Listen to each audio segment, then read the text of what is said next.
Hey ladies and gentlemen, welcome back to the channel. As always, it is Nick here, back with your daily crypto news and analysis, and today we are going to be talking about Ripple and XRP. So sit back, relax, and before we fully jump on into this video, I just want to ask you guys, could please leave a like on this video. It does help the channel grow immensely, and of course I always do greatly appreciate it. And if you do find any of the information in this video valuable, useful, or interesting in any sort of way, definitely hit that subscribe button and turn notifications on as well, and I will also be very thankful for that as well.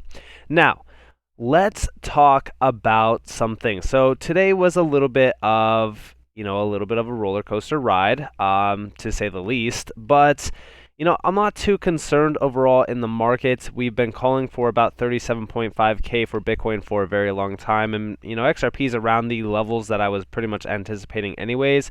We're going to be addressing a little bit on where we can be ending up a little bit if we do continue this bleed, which I do believe that we will tomorrow or today technically, because Fridays are usually rough days anyways for the market. So I'm still expecting some downward trend. I know that that's probably not the best thing to hear right now, but this is pretty much what I am expecting. So I have been talking to you guys a little bit about Bitcoin for a while. In fact, look at the levels on the RSI that we're at, by the way. Lowest levels since going back to May. Pretty rough here, to be honest with you guys. The levels for Bitcoin are very oversold. Volume is still diminishing overall. I'm still expecting 37.5K, which will be pretty much this 786. Yes, this is a reverse fib scale. I know, not traditional, but overall, this is pretty much the test of course, the August time frame. These are those August lows before, of course, we went on to make, the all-time high. Now, I do believe that we will probably play into something similar to this. I think that this is pretty much the possibility on kind of repeating this pattern, not in the exact same way, but I do believe that this will lead us into, the later time of 2022. I think that we have quite a bit of time still left in this market for this bull run. I've been talking to you guys about an extended bull run for a very long time. I'm not too concerned at all on the Bitcoin price action. We have been anticipating 37.5K. Now, what will concern me is if we lose this level, because then we could pretty much target some lower lows. Meaning lower lows since going as far back as, well, technically the September low has already been broken, as you guys do see, but lower lows going all the way back to August. So we'd probably come down and test, support going all the way back to pretty much the June, July timeframe. So somewhere around this range here. And that will pretty much bring us to around the $30,000 level.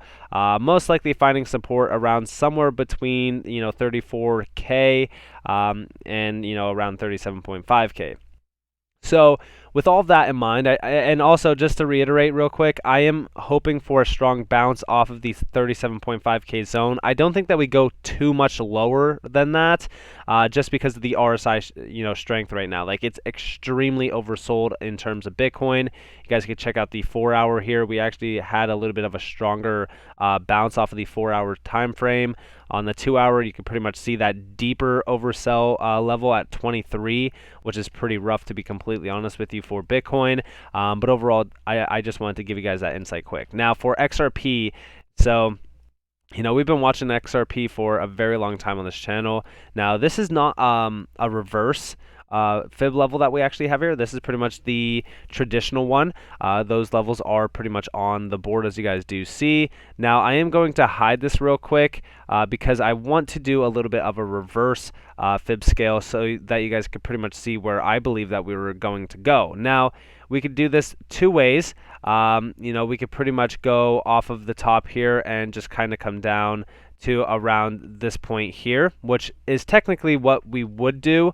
But I'm more so kind of dead set on the summer lows, so somewhere around this point. Now, what we kind of see here is, pretty much where we can kind of go. So we've broken our key support channels. It really kind of started back in December. Like, this was pretty much the time where, if you were going to short XRP, this was pretty much it. Once I seen us reject off of the $5 range, which was around this point here, perfectly at the 618, I knew that right here was when we were pretty much going to see a nasty drop. Now, I continued to tell you guys throughout December and even into, January, up until like yesterday that we were going to see 37.5K tests on Bitcoin. I knew that pretty much around this point here. Once we kept rejecting off of around the 52K level, followed by, of course, the rejection at 44K, as you guys are probably all aware of by now, I knew that this was going to go much lower. Now, yes, I do believe that the 69 centile range, which I know 69 cents, a little bit of a joke, whatever, but this is a pretty good point to kind of bounce off of if we have a lot of strength here, similar to going back to July. I don't think that this is honestly a strong bounce, and I don't think that XRP is just yet into the severe oversold levels, as you guys do see us back around 32 in terms of the RSI strength, currently sitting at about 31.55. I believe that this could come down and actually test the December 4th lows, which would be at around 60 cents exact, which I think is a perfect test on the bottom. And that will most likely happen if we have this point where we come down to 37.5K, if we do have dominance kind of rising a little bit higher during this time frame. So we have to really watch for that. Now, of course, enough of the price action, enough of TA. Let's talk about some things that are happening throughout this entire market within the RippleNet space that are fairly bullish. Specifically, this announcement that came out from the 19th, Morocco's largest bank joins RippleNet. Like I said, we are still seeing mass adoption take over, of course, in the MENA area. This is pretty interesting. I'm not even going to try to pronounce this bank's name, but it is pretty much the largest bank in Morocco. But of course, this is the latest MENA bank to join RippleNet. We do see here that it's the largest banking institution in Morocco with $53.5 billion worth of assets under management. This is fairly large. And of course, it has also announced a partnership with Thunes, a business-to-business cross-border payments network based in Singapore. Don't know if there's any connection to Ripple there overall. But of course, we do see RippleNet's banking partners include Santander, Bank of America, IndusInd Bank, and Banco Rendimento, and others. Now, the funny thing about this is that they're still mentioning Bank of America. And I was kind of under the impression that Bank of America was no longer a direct partnership or a partner of RippleNet since, of course, the SEC lawsuit. But who knows? Now, we do see here, last month, Brad Garlinghouse announced that Ripple had the best year to date with on-demand liquidity, a payment solution that the XRP currency basically is accounting for 25% of the overall, pretty much transaction volume. And that's fairly large. I mean, when we're talking about the amount of volume that could flow over some of these major banks, it's huge. Like this bank alone, whose shares are trading on the Casablanca Stock Exchange, has more than 4,900 branches in the UK, China, Madrid, Tunisia. I hope that I'm saying that right, and other countries. So this is actually a fairly large overall partnership. I think that this is very interesting, especially in terms of the MENA area, because we actually seen a few other partnership announcements, or just announcements in general regarding the MENA area. QNB named best regional foreign exchange provider in Middle East. This goes back to the 19th of December, but I'm bringing it up because this is the best foreign exchange provider in the Middle East in terms of the MENA area as well.